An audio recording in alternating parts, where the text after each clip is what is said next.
Blog Talk Radio.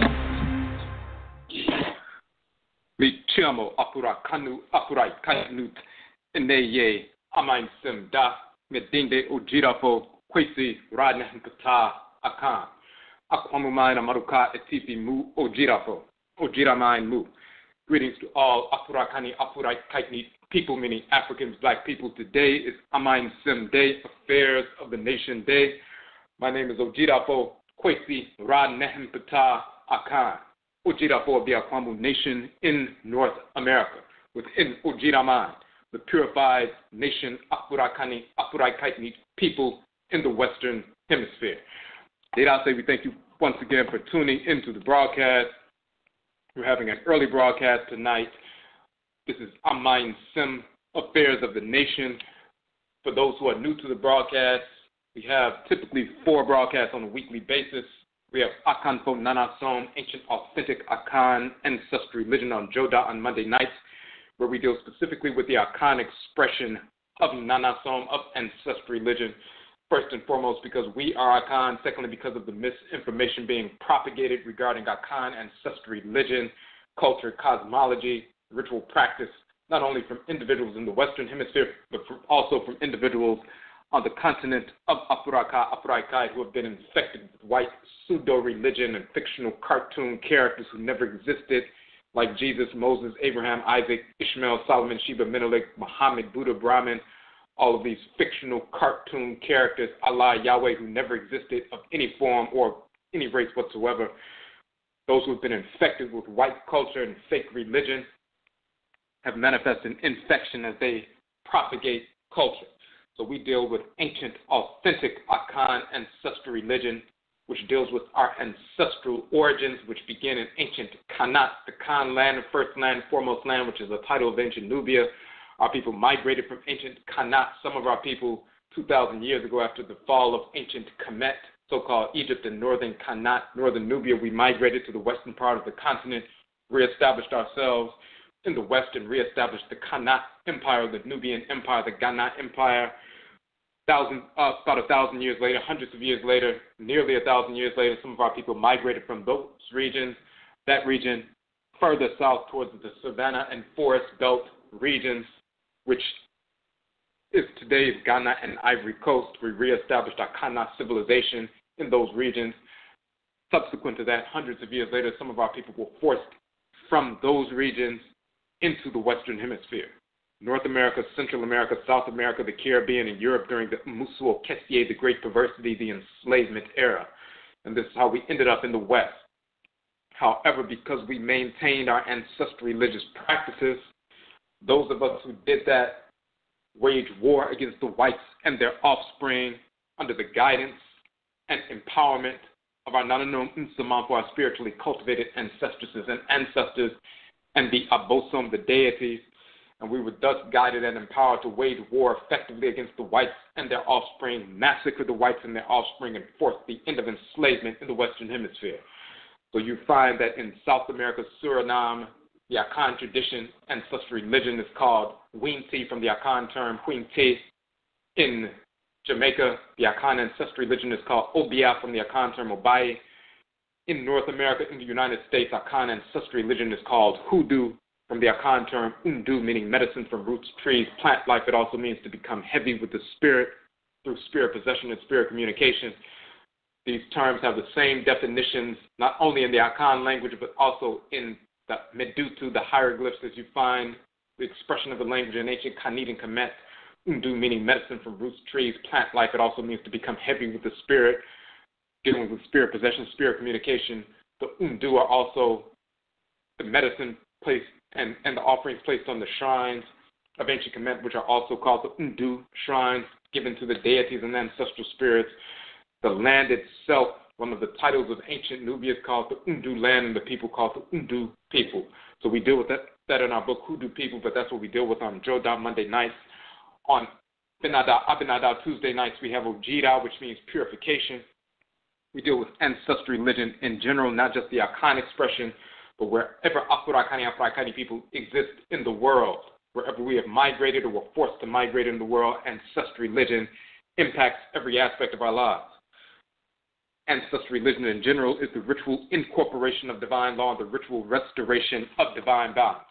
That means through ritual we incorporate those things, objects, deeds, and entities we need to incorporate in order to harmonize our thoughts, intentions, and actions with divine order. And through ritual we reject those things, objects, deeds, and entities we need to reject in order to restore balance to our thoughts, intentions, and actions, and thus realign ourselves with divine order. So the ritual incorporation of divine law and the ritual restoration of divine balance, these are the expansive and contractive poles of ancestral religion.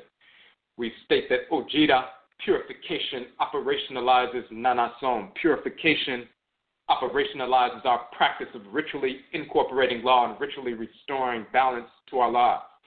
So as we work to execute our divine function in creation as Afurakani, Afuraitkaitnit people, African black people, our culture, our way of life is to align every thought, intention, and action with divine order every moment of every day. And when we make legitimate mistakes, we engage the ritual process to incorporate law and restore balance so that we can get back on track with aligning all of our thoughts, intentions, and actions with divine order every moment of every day, and we can execute our function harmoniously. This is how ancestral religion impacts every aspect of our lives. So we deal with the purification of concepts, the purification of cosmology, Ujira meaning purification, the purification of ritual practice, the knowledge of these things, and so forth on that particular broadcast. On EGUA Marketplace Day, which is Wednesday, Akuada, we have EGUA Marketplace where we showcase Afurakani, Afuraitkaitnit businesses, organizations, and institutions, those who are serving the Afuraitkaitnit community in a positive capacity, those who maintain their ancestral religious values in the context of their service to the community. We also deal with the philosophical foundation of economic development rooted in our ancestral religious values. We have thus published the Akan economic development model, which deals with economic development from an Afurakani, Afuraitkaitnit ancestral religious values-based perspective, a holistic approach to economic development. Tonight is AMANSEM, Affairs of the Nation. This is Yauda Thursday, also called Yada or Abada Thursday night. We have AMANSEM, Affairs of the Nation, where we deal specifically with issues that confront us as an Oman, as a nation, specifically as ODWIRAMAN, the Purified Nation, Afurakani, Afuraitkaitnit people in the Western Hemisphere. Tonight's broadcast is a unique Yauda or Thursday. In the Akan ritual calendar, we have a 42-day cycle. Every sixth Awusida or Sunday is an Awusiadai or Kwesiadai, which is a sacred Sunday, an ancestral observance. Adai means a sleeping or resting state in the Akan language. So this is a time to take a rest from our regular activities and go into the ritual state for ritual and spiritual recalibration. So every sixth Sunday or every 42 days, we have that Awusi Adai. So on May 20th was the last Awusi Adai, a sacred ancestral Awusi Dara Sunday. That was May 20th. The next one will be July 1st. So we have that 42-day cycle. When that time frame comes up, that day comes up, that sacred ancestral observance, we take stock of what took place in the previous 42 days, and then we look forward and purify ourselves and look forward to the next 42 days and what we're going to accomplish during that time. In the midst of that 42-day cycle of Awusi Adai, or Ancestral Sunday, there is the Awuku Adai, which is the ancestral observance for Wednesdays, and that happens every sixth Wednesday as well. So you have Awusi Adai, for example, was May 20th. Then 3.5 weeks later is the Wednesday Adai, or the Awuku Adai. Sometimes that's called the Little Adai, and the Sunday Adai is called the Big Adai. So actually, yesterday was Awuku Adai, an ancestral observance of Sacred Wednesday. We take stock, so it's measured. You have the first, the Awusi Adai, then you have 3.5 weeks, 24 days basically, and then you have Awuku Adai, and then you have 2.5 weeks to the next Awusi Adai or Kwesi Adai, and that's a 42-day cycle. So almost every 3 weeks, we're having an ancestral observance. It's a good way to measure time. It's in harmony with our natural cycle. So, however, there's also another sacred cycle that some Akan observe, which is the Ayau Adai. And that is actually today. The day after Awuku Adai is Ayau Adai. Yau Da, or Thursday, also called Yada or Abada, governed by the divinities Yau, Ya, and Abba, which are called Heru, Wachet, and Nekabet in ancient Kemet. They're called Shango and Oya and Oba in the Yoruba tradition. They're called Hebioso and Avejida and Ayaba in Vodun. These divinities, these forces in creation are dealing with rulership. They're dealing with the administration of a state, of a nation. So this energy that governs that day also governs this broadcast, and this is why we have AMANSEM Affairs of the Nation Day. And this is, the last Ayau Dai of this cycle, but the last Ayau Dai before our upcoming ODWIRAMAN AFAHYE, our conference, our third annual conference. So this is a fitting day. Not only is it Yau Da or Thursday, and it's dealing with that energy. Heru, of course, is the king, and Wachet and Nekabet. These are the divinities that are tutelary divinities, female forces in creation that are divine protectresses of royal sovereignty. You see them in their animal totem form as the serpent and the vulture, the cobra and the vulture on the forehead of the king or the queen mother.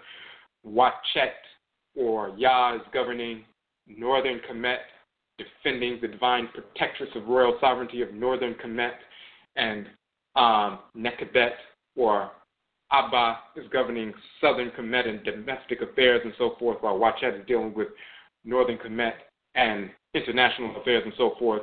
So they're regulating order, tutelary divinities, protectresses of royal sovereignty, and of course Heru is the king in the midst of that, regulating the affairs of the nation. Of course, the queen mother is Aset. The father of Heru is Alsar. So we have this royal administration of a nation, this energy governing today. But then, of course, this is not Yau Dai. This is a sacred Yau Da, sacred Thursday, where we deal with that ancestral recalibration.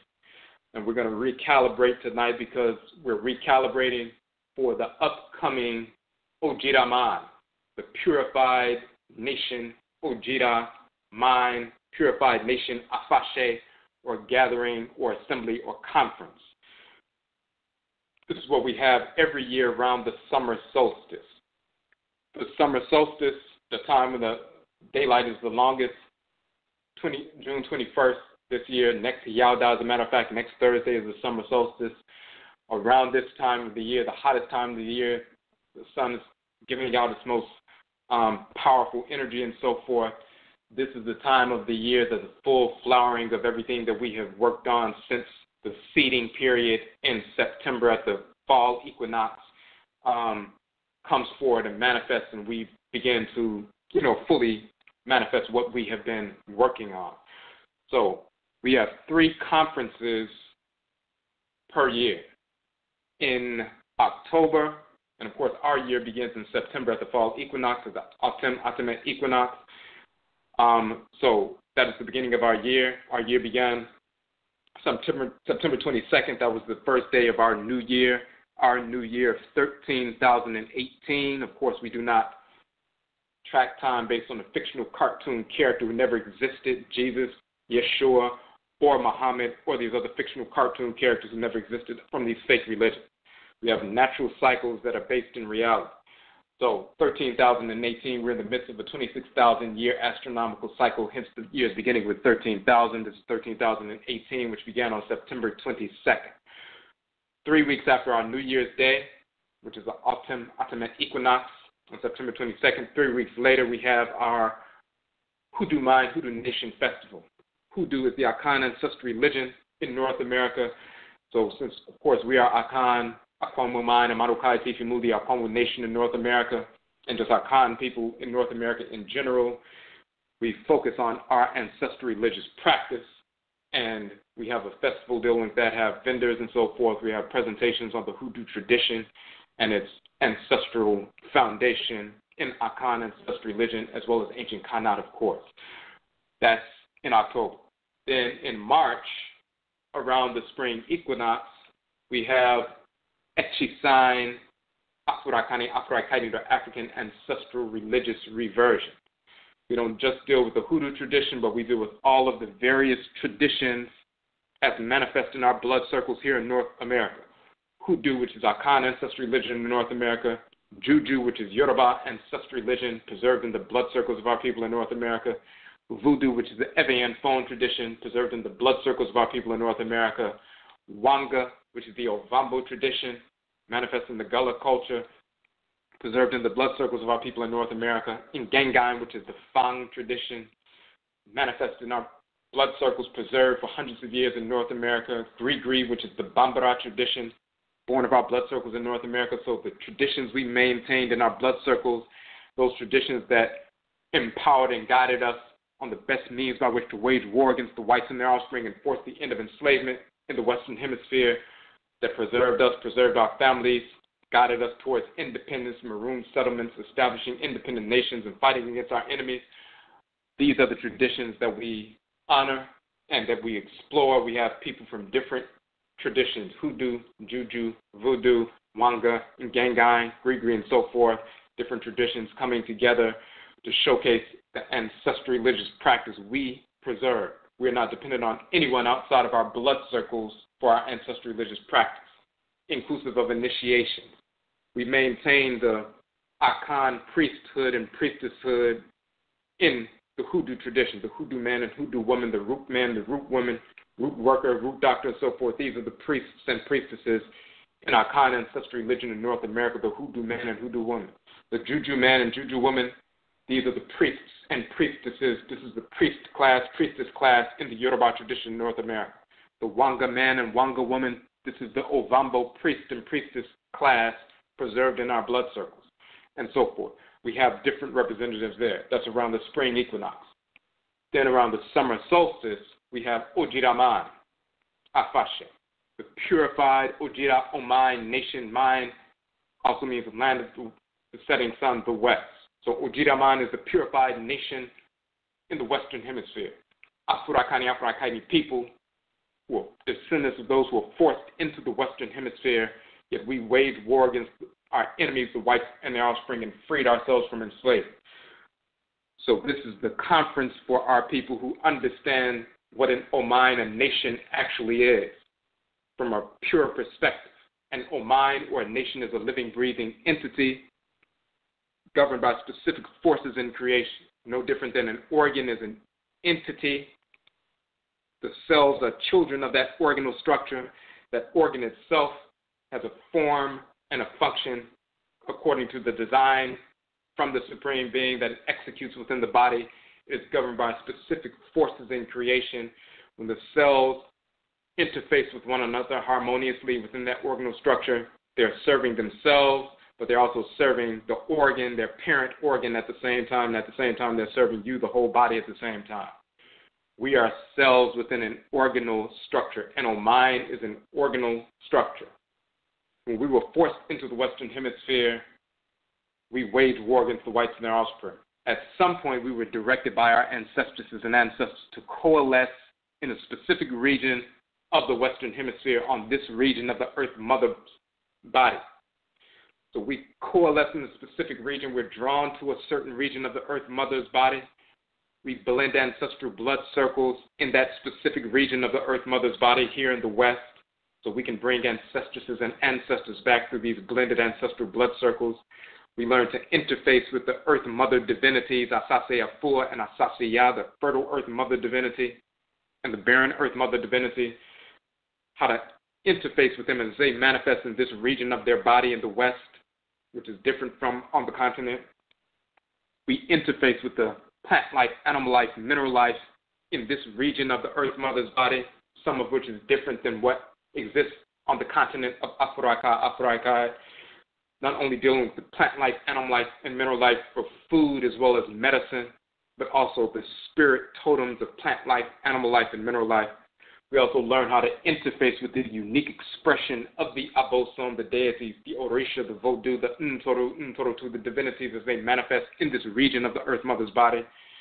So that confluence of activity, that interplay, that interfacing and blending of ancestral blood circles and interfacing with the Earth Mother divinities in this region of the body and the deities as they manifest here in the plant life, animal life, and mineral life, this has allowed us to forge a locative identity, as we call it, a unique expression of Afurakani, Afuraitkaitnut culture rooted in our groundedness in this region of the Earth Mother's body. So we have a unique expression of Afurakani, Afuraitkaitnut culture, a unique expression of Afurakani, Afuraitkaitnut ancestral religion, a unique expression of nation building rooted in our ancestral religious values. So when we talk about ODWIRAMAN, the Purified Nation in the Western Hemisphere, we're talking about us as a unique collective blending blood circles in this region. So our approach to nation building is unique. We don't need any outside, suggestions for that. Everything we need is self-contained. So we have an approach to solving all of our problems rooted in our culture and our locative identity, and our nation building efforts are based on that. We talked about the different streams of quote-unquote thought that most people talk about with regard to culture and black people in the Western Hemisphere. You will have the integrationists represented by, Frederick Douglass and the NAACP and Martin Luther King and individuals like that seeking to integrate foolishly with our enemies. And, of course, look at where that has gotten us. That has been the major program with regard to black people in the Western Hemisphere. At the end of enslavement, 98+% of our people work for the whites and their offspring. Our people were being lynched on a daily basis. 150+ years later, 98+% of our people still work for our enemies. The whites and their offspring are totally dependent on them. Our people are being gunned down by police on a daily basis, every 28 hours and so forth. Things really have not changed. We're not under our own sovereignty. We're not operating in a sovereign, independent territory, secure in our sovereignty, making our own decisions. As long as we're not doing that, nothing has changed. It is not natural for us to live under the governance of our absolute enemies. It is natural for us to govern ourselves, self-governance, self-rule, and securing that sovereignty through a military structure. If we don't have that, then we don't have anything. So the integrationists, of course, abject failures. No question about that. Then you have the stream of the black nationalists represented by Martin Delaney, individuals like Marcus Garvey, the UNIA, other individual groups that were dealing with nationalism, black nationalism, Pan-Africanism, and so forth. Typically, their cultural or pseudo-spiritual foundation was some form of Christianity, Islam, Judeo-Christian, Islamic, some form of that, and therefore the foundation was weak from the beginning. This is why 100 years later, after many of these nationalist movements jumped off, we are no closer to independence, sovereignty on our own land, self-governing, self-ruling, and securing that sovereignty. We're no closer to that today than we were 100 years ago. Some people don't want to accept that reality. They want to believe that they're on the right track, and we just need to put these programs in place. These programs were flawed from the beginning. So those two streams of thought, the integrationists and the nationalists, these are two streams of thought and really two sides of the same coin. The third stream that the whites and their offspring don't want us to focus on, and what we will focus on at our ODWIRAMAN conference, and what we deal with when we deal with AMANNE, nationism, the purification of nationalism, dealing with and building a strong nation, a foundation of a strong nation rooted in our ancestral religious values. We deal with AMANNE, nationism, the purification of nationalism. That third stream of thought and activity and building comes from that specific pedigree of those of us, our ancestresses and ancestors who maintained their ancestral religious values and ritual practices. They were guided and empowered to wage war against the whites and their offspring and force the end of enslavement. During enslavement, success was freeing yourself from enslavement and establishing your own independent settlement. That was success, end of story. If you weren't doing that, you were not successful. Those who maintained their ancestral religious values, they freed themselves from enslavement, established independent sovereign nations, such as Dismal Swamp in Virginia, North Carolina, such as the area, the Gullah area, where the Gullah Wars would eventually take place and so forth, the Gullah Nation, which is misrepresented as the Seminole Nation and so forth.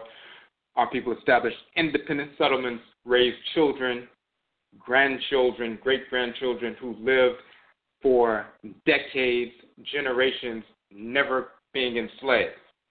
While other people were on plantations still being enslaved, our people were in independent settlements and arming themselves and waging war, raiding plantations, and even when the whites and their offspring sent their military or militias to Dismal Swamp, for example, they were met with our formidable armies and they could not drag us back into slavery.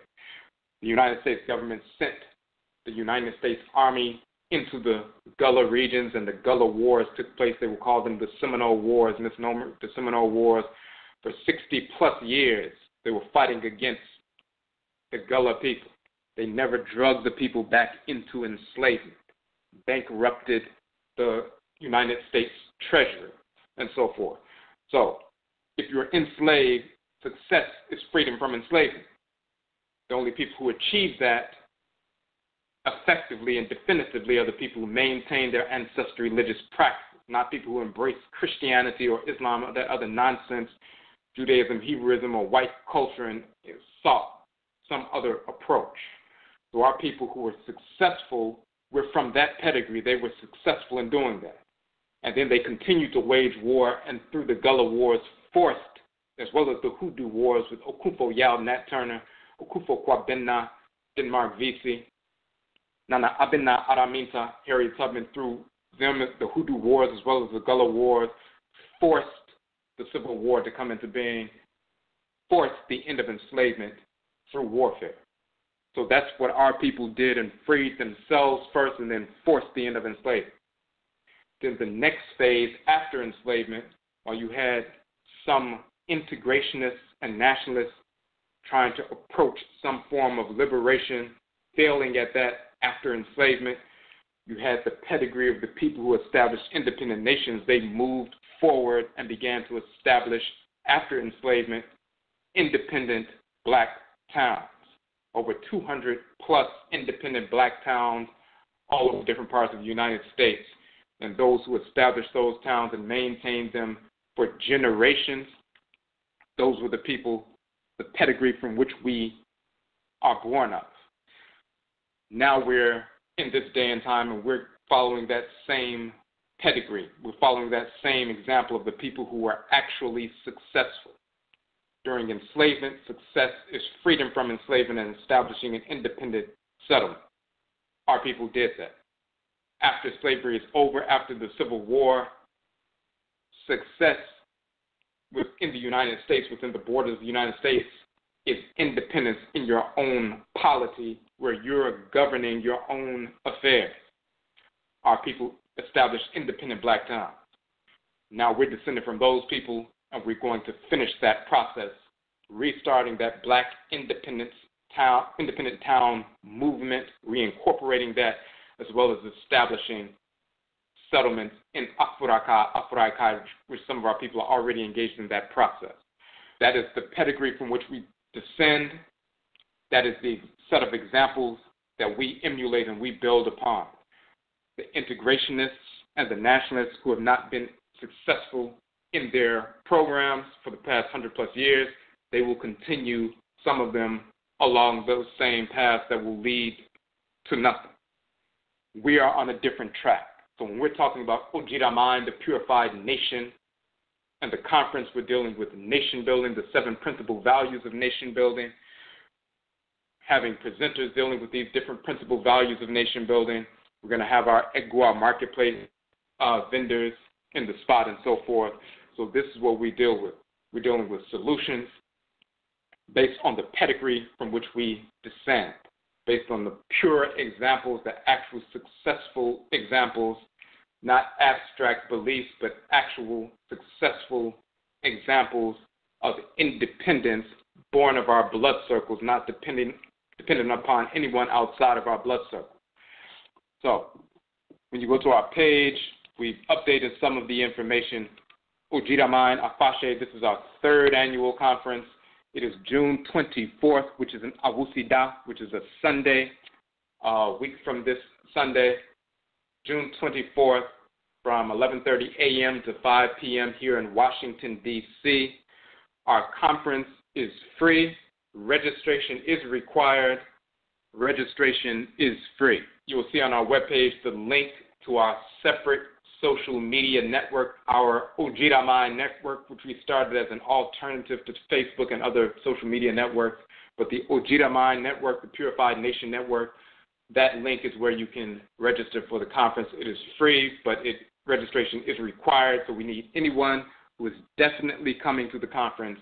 We sent that information out today, of course, but via our networks. But if you are definitely coming to the conference, you need to go via the ODWIRAMAN social media network and register via that process. It's a very simple process. You just go into the site, go to the EGUA tab on the site, the events tab on the site, and go into the event notification for this conference and click attending. We set up the social media network as an alternative to Facebook and Instagram and so forth in general, but we also use it as a tool to register people for our conferences. Just like people use Eventbrite and so forth, we use our own social media network. And we have many reasons why we, of course, register. We register because our conferences, our presentations, everything that we have, whether we have presentations around the country, our different conferences, retreats and so forth, they are all open to Afurakani, Afuraitkaitnit, African black people only. So we register. Of course, they're free events, but we register people. If you're not Afurakani, Afuraitkaitnit, you are not getting in. So that's one of the reasons we register. And also, of course, we need to know approximately how many people will be there. That's good for the vegan food vendors to know, have an idea of that, as well as other logistical reasons. So you can go to the site and register for that. We also have updated our list, and we want to put the link in the chat room right quick. We're going to put that link in the chat room right now.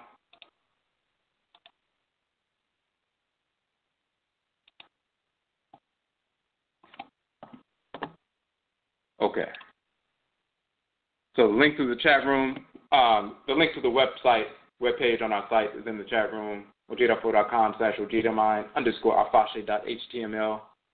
So when you go to the site, you will see the basic information. You'll see the video trailer for the conference describing what ODWIRAMAN is and what the ODWIRAMAN AFAHYE is and so forth, what the conference is about. You'll also see the actual all pages of the flyer, but when you click on those images, you can download the PDF version of the flyer and so forth. And then you'll see the list of presenters. And we just updated the list just the other day. So you'll see that. And in fact, we're going to go through that quickly so people can understand.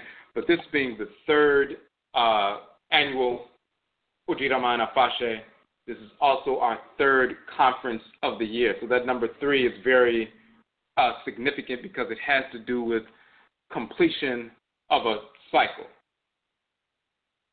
The first conference, as we said, is Huduman, which is the Huduman Festival, which is in October. The second conference is Echisan, Ancestral Religious Reversion, which is in March. And the third conference of our year is around the summer solstice, ODWIRAMAN AFAHYE, the Purified Nation, Afurakani people in the Western Hemisphere Conference, dealing with AMANNE, Nationism, the Purification of Nationalism. So we have these 3 conferences a year. This is the third and final conference of the year, but also this is our third annual conference. So it's the third conference of the year, but the third annual. We had our third annual Huduman back in October. We had our third annual Echisan in March. This is our third annual ODWIRAMAN here. So when you have, the first year of a conference is brand new. People they don't know what to expect. They become, this kind of element of surprise, so to speak. Everything is brand new. When you come back for the second year, you become more grounded, become more focused, become more fine-tuned, and so forth. People are becoming comfortable with the information and understanding what the movement is all about. The third year becomes solidified. It's akin to the mother and father uniting to give birth to the child that pulls together the elements, the genetic material of the mother and the father, as well as the spiritual DNA of the mother and the father, the patriclan and matriclan divinities that go into the spiritual makeup of the child. Those spiritual potencies that they receive from the patriclan divinity, as we call the Ejab Bosom in Akan, and the matriclan divinity, the Abusia Bosom, as we call it in Akan, those spiritual potencies fuse together in this third being that brings it all together, fuses it all together, and now you have fully fledged operation. And this third year is dealing with that unification. We're fully formed, fully grounded, focused, and people are understanding what the movement is about. So we have the 7 principal values of AMANSEM, nation building, restoration. You will see that on the flyer. And then we also have presenters who deal in those 7 different areas. When you look at the 7 principal values of nation building, AMANSEM and Akan, Aman means nation, Sesu means restoration. So AMANSEM means nation building, but also restoration. The 7 principal values, which are in alignment with the forces in nature that govern the solar, lunar, and planetary bodies that govern the 7-day week. The first principal value of AMANSEM, nation building, restoration, methods of food production and preservation. You can't have a nation if you don't have methods of food production inclusive of agriculture and preservation, so we can feed ourselves and so forth. The second principal value is establishing methods of curing disease. You can't have it go out somewhere independent. You can feed yourself. You're on your own space, but as soon as someone comes down with a minor ailment, the entire community comes down with the ailment and everybody dies because you can't cure disease, whether it's minor or major. So we have to establish methods of curing disease through the agency of our own culture. And, of course, we have that fully fledged. We're the first people, of course, on earth, the only true human beings on earth. We established the healing arts thousands of years ago. So we established methods of curing disease. The third principal value of AMANSEM, nation building, restoration, is the establishment of a military structure. When you establish methods of food production and preservation, you can feed yourself, you can cure yourself, and so forth. You're on your independent settlement. Then when you're intelligent, you recognize the nature of the whites and their offspring, all of them who exist, all of them who have ever existed, and all of them who ever will exist until they become extinct, until we make them extinct. That includes white Europeans, white Americans, white Asians, white Hindus, white Arabs, white Hispanics, white Latinos, Latinas, white pseudo-Native Americans who are just invading Asians, and so forth. All non-black people are the whites and their offspring. They are spirits of disorder. They incarnate as spirits of disorder without exception. There's never been an exception to that reality. There never will be an exception to that reality until we make them extinct. So we're talking about our people establishing independent settlement. We can feed ourselves, we can cure ourselves, and so forth. But then when you understand the nature of the whites and their offspring as spirits of disorder, as parasitical entities, they will seek to destroy anything that you build. One of the errors in judgment with regard to places like Black Wall Street was establishing a great economic engine and building businesses and so forth, and our people believing that if we just moved away from the whites and their offspring and did our own thing because they didn't want us around anyway and so forth, if we just stayed away from them and built everything we needed for ourselves, and they would leave us alone and we would leave them alone and everything would be all right. They didn't. At the same time, simultaneously, while they're building insurance companies and having doctors' offices and agricultural, endeavors and so forth, they were not simultaneously establishing a military. We must recognize the nature of the whites in our offspring as spirits of disorder, as parasitical entities. Anything that we seek to build like a parasite, they will seek to latch on to it and destroy it. So you establish a military structure. Your body is built upon the same principle. You have an immune system, lymphatic system. It doesn't matter if all of your other systems are working fine. If your immune system and lymphatic system is not operant, then everything collapses. Your capacity to continue and perpetuate your life is dependent on your military structure. And Oman is a living, breathing entity. A nation is a living, breathing entity. Without an immune and lymphatic system or a military structure, it is useless because it will be destroyed, and the whites in our offspring will seek to destroy it. So you establish a military structure, the third principal value. The fourth principal value of nation building, restoration, is the institutionalization of our values. That means establishing institutions, training institutions, educational institutions, industrial institutions, cultural institutions, religious institutions. Everything that we need, we must be trained. We must be trained in agriculture. We must be trained in curing disease. We must be trained in military science and so forth, trained in all these various things, establishing these institutions, establishing the institutionalization of our values so that our people, men, women, and children understand the value of our nation, the value of our culture, the value of what we are doing, the value of what we have built. And when they understand and embrace the value of what we have built, they will seek and make sure they defend what has been built. They will perpetuate what has been built. They will defend what has been built. They will defend the protocols that were responsible for manifesting what has been built and so forth. Fourth principal value. So the fifth principal value is establishing sound systems of governance and jurisprudence. The way we redress grievances is based on our ancestral culture. We have heads of clans, matric clans, patric clans. We have those within the matric clan and patric clan that are advisors to the clan heads and so forth. We have representative government and so forth. We have our own structure, our own forms of governance, our own forms of jurisprudence. The sixth principal value of Ancestral nation building is the building of homes on acquired land in our own territory. So we access land, we build those homes and so forth, and we keep moving in that direction. Seventh principal value is the manufacturing of clothing, of course, dealing with textiles and so forth. So we're not just dealing with food, clothing, and shelter.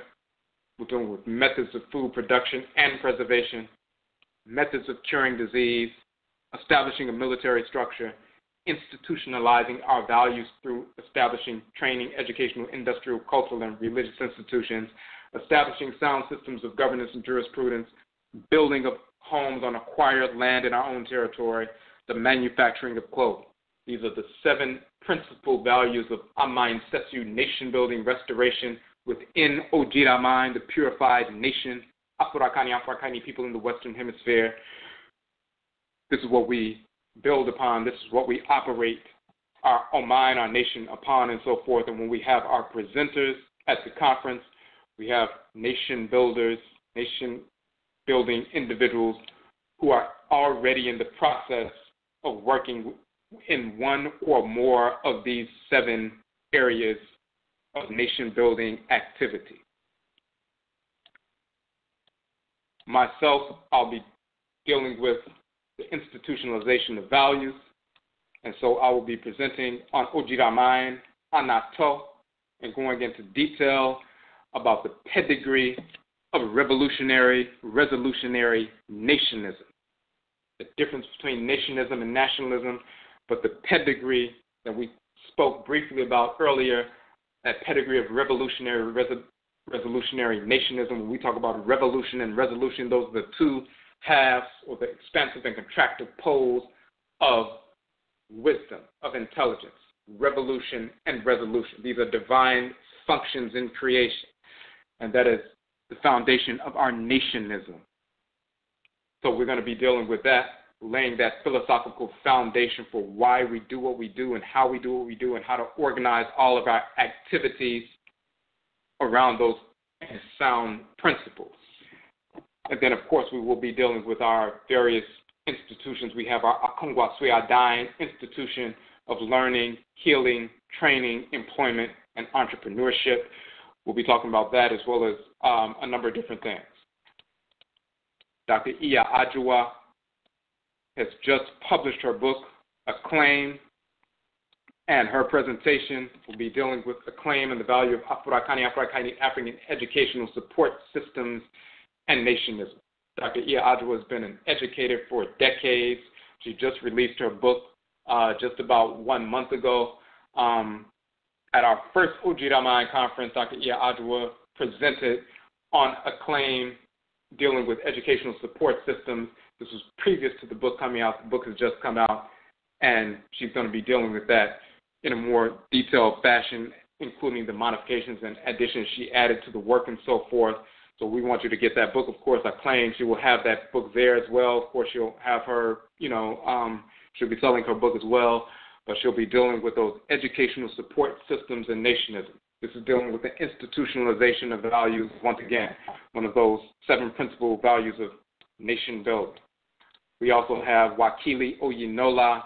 She's going to be dealing with herbology, plant and crystal medicine, the self-cleansing, self-correcting, self-repairing, and self-healing properties of the body for the health of ODWIRAMAN, the purified nation, rooted in nationism.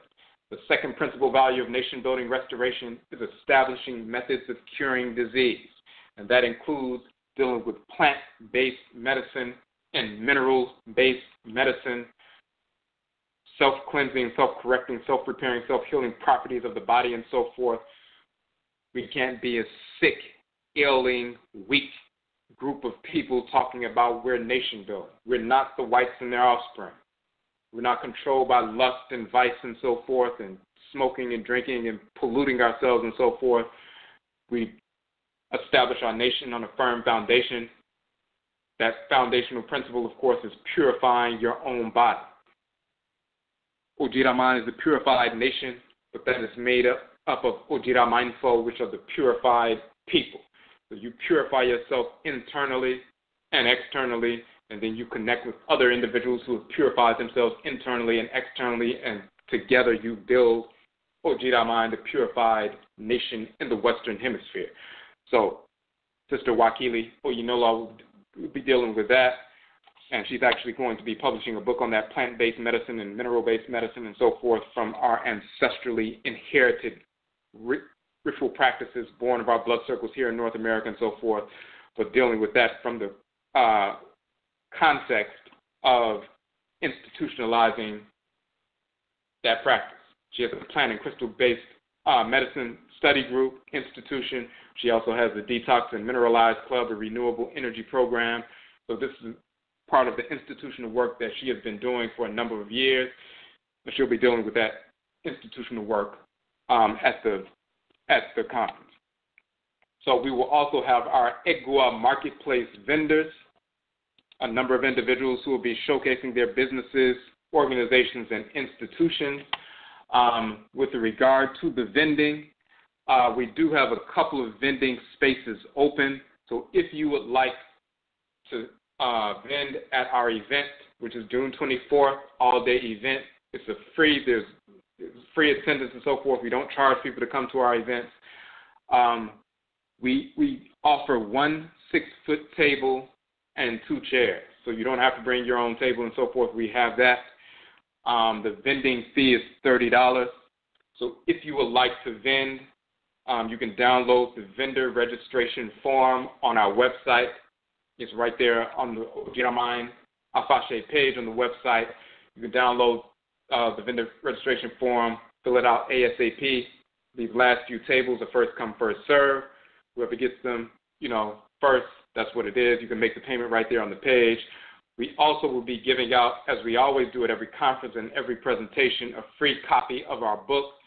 Every time we present in any city, whatever book that we are speaking on, we have 30 books out right now. Whatever book we are speaking on, we'll give away a free copy to everyone who attends the event. Our events, once again, are for Afurakani, Afuraitkaitnut people only. Number 1. Number 2, they're always free admission. We don't charge people to come to our presentations. We don't charge people to come to our conferences. So you come to a free presentation. It's only our people there, of course. You get good information, but you also receive a free copy, softcover book of the book that we're speaking on. This conference next Sunday, Awusida, we will be releasing our 31st book, which is our ODWIRAMAN AFAHYE Nhoma or Journal for 13,018. It's going to be articles dealing with nationism, nation building, and so forth. So we're going to have that book released. We will be giving away a free copy of that book to everyone who attends the conference. But the book also will be available for sale after that day on our website, just like our other books and so forth.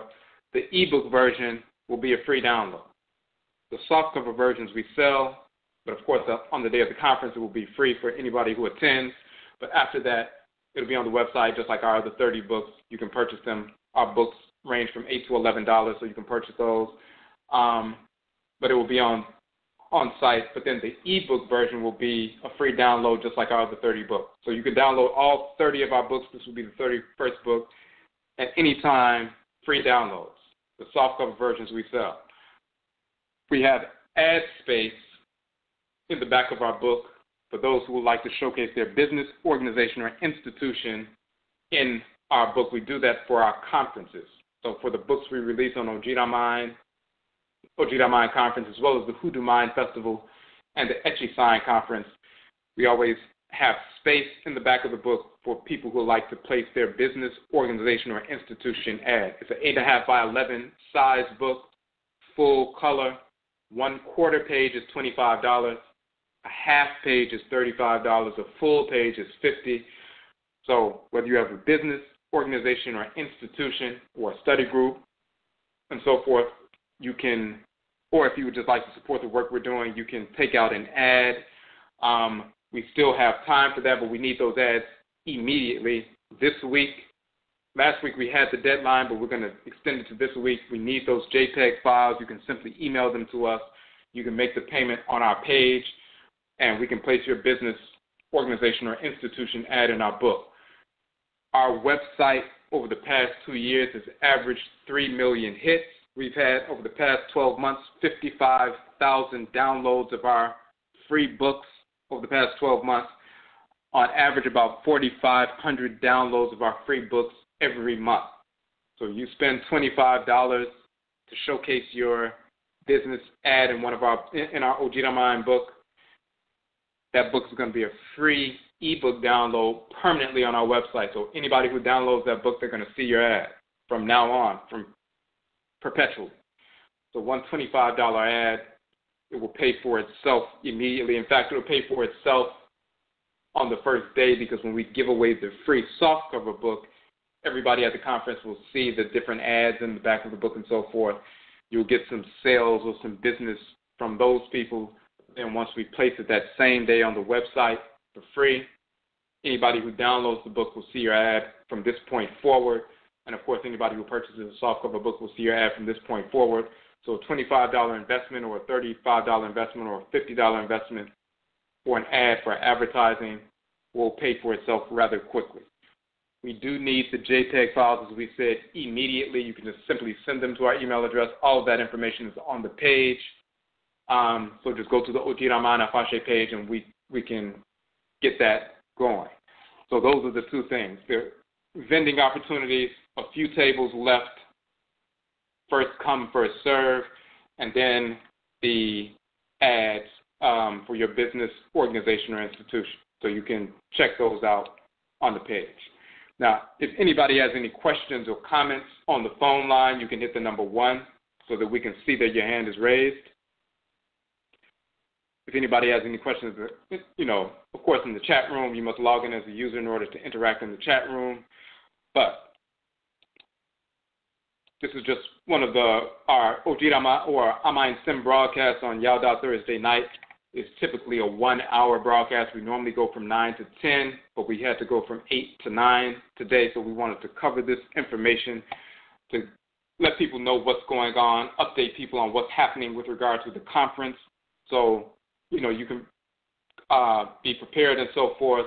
We have people who come from different states who drive in, some people flying. We've had people from Kansas and Alabama and Georgia and Jersey and Connecticut, and, of course, Maryland and D.C. and Philadelphia, New York, different places all coming together for the ODWIRAMAN conference. The same thing will happen next week as well. And it's a good time. Of course, you can, shop with the vendors and so forth. So we look forward to connecting with everyone. We also wanted to say a couple of other things. For those who have seen on our website, the Shayet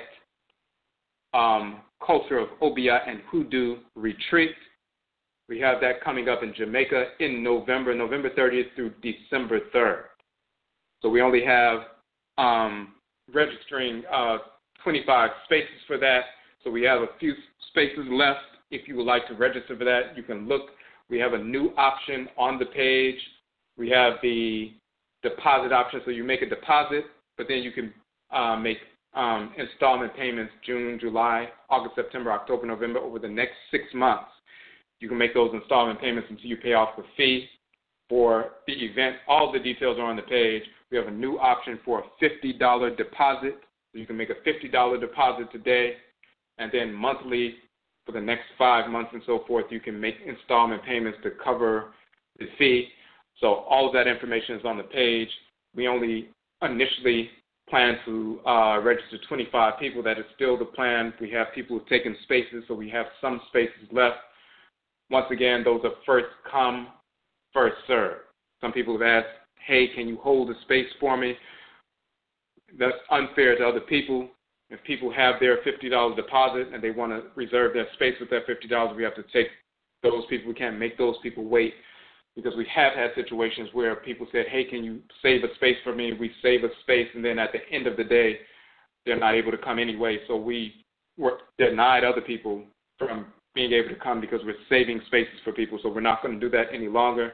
If you would like to attend, first come, first serve. Whoever makes their $50 deposit, or you can make more than that. You can either do a $100 deposit or a $50 deposit, or you can just pay the entire registration fee up front. It's up to you. But for the spaces that are left, they are first come, first serve. The same is true with the vending for the event, next week, first come, first serve, and so forth. So that's what's happening with that. And also, we're going to take a call on the phone line. But before we get to that call right quick, we are, for those who know, we have been working on our film. We began filming in April in Florida. We went on to other states, including New Orleans a few weeks ago on Memorial Day weekend, did the filming there. We have a couple more spots to film at, a couple more states to film at, and then we will be done with regard to the filming piece. We reached 76% of our crowdfunding goal. Our aim has always been to complete the filming by the end of June so we can release the film by the end of June. We have a little bit over 2 weeks left. We can still make that schedule only if we get support from the community. We've had about 143 people over the past 73 weeks since we started our crowdfunding campaign, about 143 people who have contributed.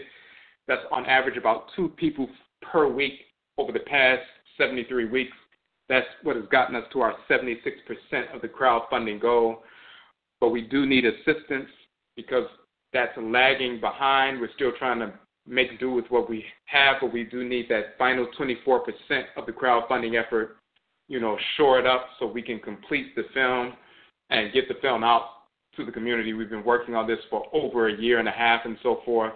The studying and the research has been going on for a couple of decades, of course, but as far as the film piece, we started that crowdfund last year in January, and now we're working to finally come to completion, but we do need assistance. There are people who have, as we said, 4,500 free book downloads on a monthly basis. There are many people who have reached out to us. They have told us that the work that we have done has transformed their lives, the lives of their children, their families, whether it's dietary, whether it's removing fake religions and so forth, purifying their environment, their mindset and so forth, a number of different things. So if you have not yet had a chance to contribute, and if you do actually value the work that we do, because we have a number of people who just love and like the work we do, and we post things, we get hundreds of likes, we get notifications on Facebook all day long where people are liking everything that we put forward. But when it comes to actually valuing the work and actually contributing to the development of the work. Again, we have about 2 people per week on average. Some weeks we have no contributions and so forth. So what we want to do is finish the film finally within the next couple of weeks, and we can only do that with your support. So if you go right now, before you forget, and go to our fundraiser page on the fundraiser platform, any contribution will assist us towards finishing the film, finishing these last couple of filming segments in the 2 states. We have to go to Ohio and Virginia and so forth. So finishing that piece and then going into post-production, we do need assistance. We received our last $10 donation a week ago. So for the past week, we hadn't received any support from any sector. So that kind of slowed us down a little bit. For a while, we were, for a couple of weeks leading up to the retreat, every day or every other day, somebody was making a donation, whether it was $10, $25, some 40 or 50 or something like that. Every other day, somebody would make a contribution. Over the past week, last week on Yauda on Thursday, somebody made a donation, and then since then, there's been one person who made a $10 donation in the course of 7 days. So that kind of slowed us up a bit. So if you're listening now, if you've never made a donation but you like the work that we're doing, if it has helped you, it only takes a couple of minutes now to click on the link. We have it on Facebook. We have it on our different sites, and to go over and make a contribution to assist us in getting the film out. So we're going to take a call on the phone line. Michievo on the phone line, number 9140. You had a question or comment? Yeah, hello, GFO. I just called. I just got two questions, quick questions. Not going to take your time too long. One of the questions I have to you is I've followed this huge Yoruba account on Facebook, right? And there was an interesting post that I read the other day that really caught my attention. Now, the Yoruba person that runs the account, maybe I don't know the person or whatever, but they were talking about ancestral religion. They were talking about Kemet, right? And there was a statement that was made that I found really, really confusing, because one of the statements that was made was that the person said that the Yoruba people did not only, they existed before Kemet, and that they don't need to look to Kemet to understand or to verify their ancestral religion. Now, this came very surprising to me, because reading and going through a lot of your broadcasts, I realized that one of the things that you did, or one of the things that a lot of the things that you do, is that you will use Kemet to compare and to show how the ancestral religion is interconnected.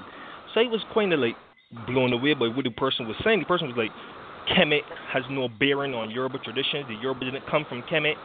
The Yoruba made Kemet, and that the Yoruba existed before Kemet. So I just wanted a little bit of verification, or if you know how the different groups, where's the connection to Kemet, to just verify that a little bit more for me, to actually understand what is, because there's so much confusion and misinformation going around. I don't understand how is it that they could say they were before Kemet and they had ancestors and ancestors that their religion existed before Kemet, and they didn't have they had no connection to Kemet and stuff like that. It's just very, very weird. And then a lot of people on Facebook looking at this and taking in this, even though it is a lot of lies and misinformation and it's not the truth. So I don't know if you could give a little bit of clarification on that sort of reality, because it is very confusing to me. Well, yeah, what happens is, because people have started studying culture of ancient Kanit and Kemet and making those real connections, the people who are some in the Yoruba tradition or some in the Akan tradition, or, especially on the continent and so forth, and it's not all of them, but some of them, they see that people are no longer looking to them as, authorities in every aspect of the tradition, and they're losing control. They want everybody up under their control. So they'll pretend like, Kemet had nothing to do with them, or if they gave birth to Kemet, so therefore everybody should come up under them. It's silly. It's nonsensical. It's easily disproven. They were not, the Yoruba people were not in Ile-Ife 70,000 years ago. But if you find our people were in ancient Kanit and Kemet 70,000+ years ago. and the culture and the language and so forth. The people are descended from there. And then you also can even look at DNA and so forth. But even within the tradition, people who deal with the Orisha, deal with the, Abosom, Voodoo and so forth, they can learn that directly from their ancestresses and ancestors. When people begin to communicate directly with their own ancestresses and ancestors and they show them exactly where they came from, of course it's going to be borne out in the archaeological record. Of course it's going to be borne out in the anthropological record, including dealing with DNA and so forth. But it's borne out, of course, through ritual practice. What happens is when people start connecting in a real way with their own ancestresses and ancestors, they're no longer up under the control of these fools. And these fools want them to be up under their control because they can get money from them and they can, exercise influence over them. But if they have, competing narratives that, well, we have a deeper ancestral connection and we don't need you at all. We don't need to send you any money. You're not going to be our elder or elderess. We don't need you, period. Then they become nervous.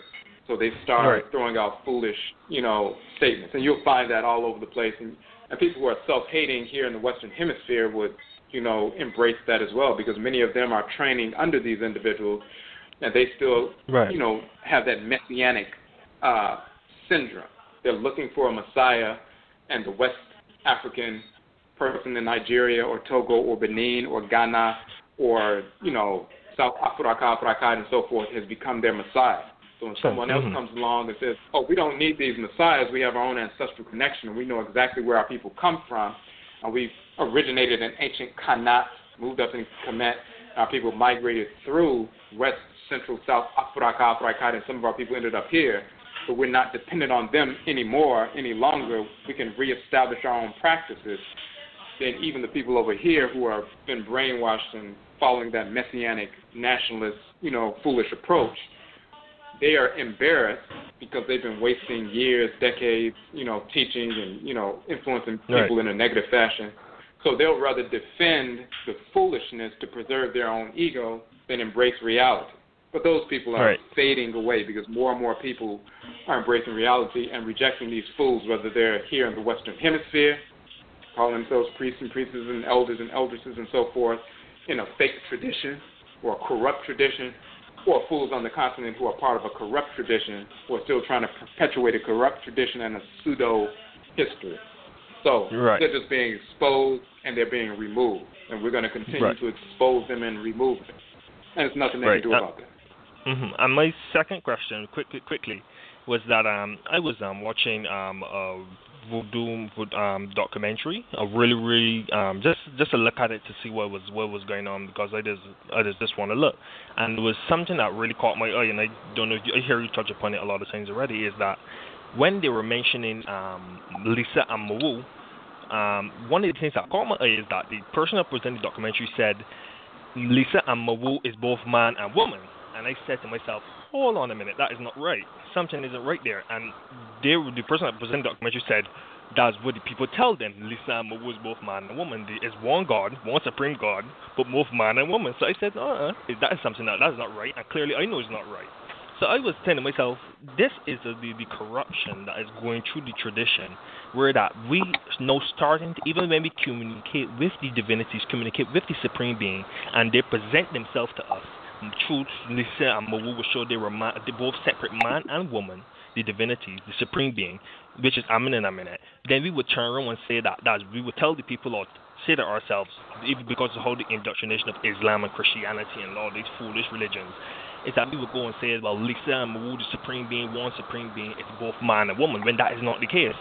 So I was just interested to hear your point of view on on how the tradition has gone from where, when we communicate with the Supreme Being, when we communicate with the Great Mother and the Great Father, where there are people now looking, when they communicate, preaching a false ideology and saying that the Supreme Being is one being and it is both man and woman. I will guess that you've heard this before, this sort of ideology.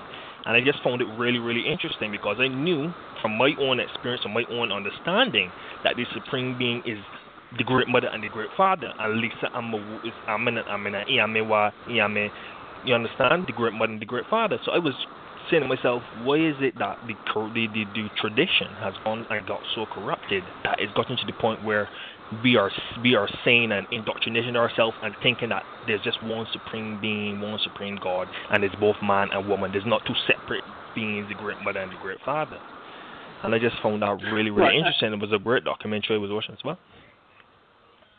Right, and what happens is over the past 100 years, because of Christianity and in some places Islam, you'll find that most of the individuals or groups on the continent, these different countries, many of them don't openly state that they practice traditional religion, or they're always trying to, apologize for it and so forth. Many of them got involved in Christianity, Islam, and Judaism and all this other nonsense. So what has happened is, because of that influence, really just about 100+ years ago, the traditions become infected by those people who are like the people now, their great-grandparents, sometimes great-great-grandparents who got involved in Christianity or influenced by white culture and so forth, started corrupting the tradition. They passed those corruptions down. But in reality, like you said, of course, Mawu is the great mother. Mawu means great mother. Lisa is the great father. That's in the Vodun tradition. But then you'll look at Lisa in one of the titles of Chukwu in Igbo is Olisa. That's the male divinity. You look in Central Afuraitkaitnut, they'll spell it Leza, Lisa or Lesa, talking about the male divinity. Of course, Mawu is the female divinity. So that has always been the case. It's always been the great mother and the great father. And the great father. You'll even hear some of these schools refer to Mawu as he, saying Mawu is God and he created the world and all this other nonsense, which Mawu literally means the great mother. So that's all that's happened. It's happened in Vodun, but also in other traditions as well. And the same with Legba. The same way they present Legba, which is set as some evil. I was just watching it, some evil deity. I was just surprised. I was like, where is this corruption coming from? Like, where is this foolishness? Because I could say it's foolishness, and I would guess that the people that dealing with divinities would guess so as well. But the way they were presenting it in the documentary, they were saying Legba is an evil divinity, and he's kind of, and I know who Legba is because when they deal with the divinity, is I don't understand how they've gotten so far where that they've now started to say Legba, which Set is some sort of evil divinity, and it's the same thing with ancient Kemet. They say Set is evil and he's some bad thing. It's a lot of misinformation that has corrupted the tradition, and it's going to take a while until the purge and the purification of these traditions are back to the original understanding. And I'm glad and I'm very, very helpful that you've done this with the Akan tradition. And just to finish off before I go off the line, is I've been getting a lot of inclinations and feelings. I'm not sure, but I want to answer this question. Could your craft direct you and give you an understanding of which clan you come from? Is that a possibility? Because I've been getting a lot of inclinations and feelings that I'm from I have a connection or some sort of understanding to the Akan tradition, but I don't want. I feeling it, and I can feel that my craft is guiding me and giving me the inclination that is where I'm from. But I'm not really 100% sure. But as I communicate with my Unsamando, then I feel it will get the official confirmation of exactly which clan I'm from. But I am getting that feeling that I feel that they've already shown me this, but I'm not picking up on this sign yet, and I don't want to go against myself and say that I am not from this or not from that, but I'm getting the feeling that I'm from the Akan tradition, but I don't want to go ahead and confirm it 100% yet, even though I feel like that is where I'm from. Is that a possibility where your craft could give you that inclination? Yes, so your craft, because of course your craft, that's the divinity that governs you, so it has the knowledge of everything that's going on with you pre-incarnation as well. So all of the information is in the Kra, and your Nananom Unsamanfo, the spiritually cultivated ancestresses and ancestors. That's, of course, in the Akan language, but every group has their own title for them, that class of spirit. They simply inform you what your Kra has been trying to give to you.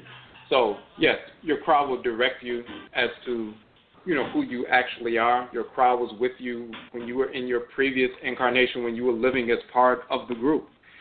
Right. And living on the continent and speaking the language and so forth, so your crowd knows, of course, exactly who you are. And, of course, your Nsamanfo, your ancestresses and ancestors who lived with you, know who you are. Right. So, yes, you don't have to rush. Of course, they will give you multiple confirmations. Your Nsamanfo will give you multiple confirmations until you are comfortable and you can verify it, 100% where you're not guessing. Right. All right, Dane. Thank you very much. I think I get everything Okay. really to get across. All right. Okay. Get What's out that? there. We appreciate the call. Yeah. Mm-hmm. So, all right. very important, of course, and this is one of the reasons why we have the Etchi Sign Conference, Ancestral Religious Reversion, where we're dealing with the various traditions, of course, because we are destroying this foolishness. This is one of the reasons why we make all 30 of our books, soon to be 31, and later on in the year we're going to have, 4 more books out. So we'll be up there. But the reason we make the ebook versions of all of our books free downloads from our website, because our people need access to real information. They need to know that Jesus, Yeshua, Esau never existed in any form of any race. They need to know that Muhammad never existed. Allah is a fictional cartoon character. Yahweh is a fictional character. They need to know the nature of the whites and their offspring as spirits of disorder, spirits without a kra, without a soul, without a deity in the head region. So naturally, anytime they talk about our ancestral religious practices, whether it's through movies or documentaries or books or quote-unquote scholarship, they are always going to misrepresent. It's the nature of the parasite, it's the nature of the cancerous cells to destroy, and that's exactly what they're going to seek to do until we make them extinct. So it's not surprising at all that they're going to misrepresent. They know that Legba is not the evil divinity. They know that Set is not the evil divinity. Everything that they're putting forth, they know is inaccurate. That's precisely why they put it forward, because it's inaccurate. And they're going to continue to do that as long as they exist until we eradicate them. So we have to establish reality. This is why we put the publications out and release them for free. This is why we have the conferences and bring our people from the different traditions forward to talk about Mawu and Lisa and Nyamewa and Nyame and Olokun and Olorun and the various divinities and so forth. This is why we recently this year, the first time we had our 2 retreats, the Hapi Meri retreat in South Carolina on Edisto Island back in February. We had our Kakayat Soul of Hoodoo and Voodoo retreat just on Memorial Day weekend. It was a few weeks ago in New Orleans. And we're having this Shayet, the culture of Obia and Hoodoo retreat, November 3rd, December 3rd to December 3rd in Jamaica, in Portland, Jamaica. We're getting this information out. The Etchi Sign Ancestral Religious Reversion, or Afuraitkaitnut, African Ancestral Religious Reversion, is not just a conference, but Etchi Sign is a movement. So people are returning, they're purifying themselves, and getting back on track. ODWIRAMAN is a movement. The Purified Nation in the Western Hemisphere. People are purifying their consciousness, purifying their culture, purifying their ritual practices, purifying their understanding, and reestablishing their ancestrally inherited religious culture and approach to nation building born of their own blood circles right here in the Western Hemisphere. We are reestablishing our nation building on those sound principles, purified and so forth. So this is what we're doing. And it's a movement, and people are catching up with that movement. This is why people come out to the conferences. This is why people are sharing the information. People are coming to the retreats.